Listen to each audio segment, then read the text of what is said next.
छत्तीसगढ़ विधानसभा चुनाव के दूसरे चरण का 15 तारीख को प्रचार प्रसार का आखिरी दिन रहा, जहां पर प्रत्याशी अपने अपने क्षेत्र के दौरे पर रहे। ज्यादातर नेता मतदाताओं के पास जाकर विनती कर रिझाने का काम कर रहे थे। वहीं प्रदेश के 70 विधानसभा सीटों पर 17 नवंबर को दूसरे चरण का मतदान संपन्न होना है। बुधवार को चुनाव प्रचार का आखिरी दिन रहा। शाम 5 बजे के बाद सभी तरह से चुनाव प्रचार अभियान थम गया है। आबकारी विभाग के द्वारा जिले के सभी देशी विदेशी शराब दुकानों को सील कर दिया गया है। परिवहन विभाग के द्वारा अधिग्रहण किए गए गाड़ियों को उनके गंतव्य स्थल से जाने के लिए पर्ची वितरण की गई है।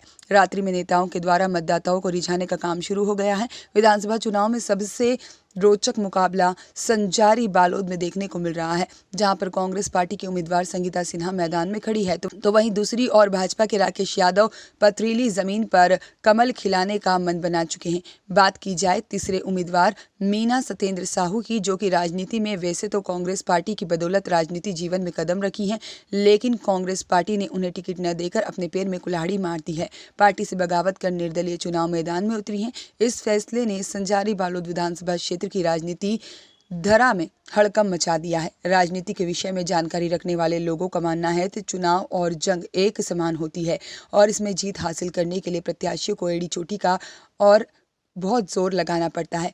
एक और कुछ भी रणनीति अपना सकते हैं। वहीं कांग्रेस पार्टी घोषणा पत्र को लेकर आम मतदाताओं से वोट की अपील कर रही है, बखूबी तरीके से निभाती हुई नजर भी आ रही है, जहां पर अब किसी काम की नहीं रही, क्योंकि जनता अब जान चुकी है कि 10 सालों की राजनीति में जो विकास का रास्ता और स्तर कितना नीचे गिर गया है और अब वहीं पर नहीं उठ सकता। इसी कारण संगीता सिन्हा इस बार पिछले विधानसभा चुनाव के मुकाबले कमजोर बताई जा रही हैं, जिससे उनके चेहरे की रंगत उड़ी हुई नजर आ रही है। वहीं भाजपा उम्मीदवार राकेश यादव को प्रबल दावेदार के रूप में देखा गया है। लोगों का कहना है कि मोदी की गारंटी है, इस बार भाजपा प्रत्याशियों के लिए संजीवनी बूटी का काम कर सकती है। मीना सतेंद्र साहू, जो इस बार निर्दलीय प्रत्याशी के तौर पर चुनाव लड़ रही है और भाजपा और कांग्रेस पार्टी को कड़ी चुनौती देते हुए आगे बढ़ रही हैं, जो कांग्रेस पार्टी को रास नहीं आया और भीतर घात करते हुए उनके कार्यकर्ताओं को प्रलोभन देकर बुला रहे हैं। वहीं डोडी लोहारा से कांग्रेस प्रत्याशी अनिला भेड़िया भाजपा प्रत्याशी देवलाल पर भारी पड़ती नजर आ रही है।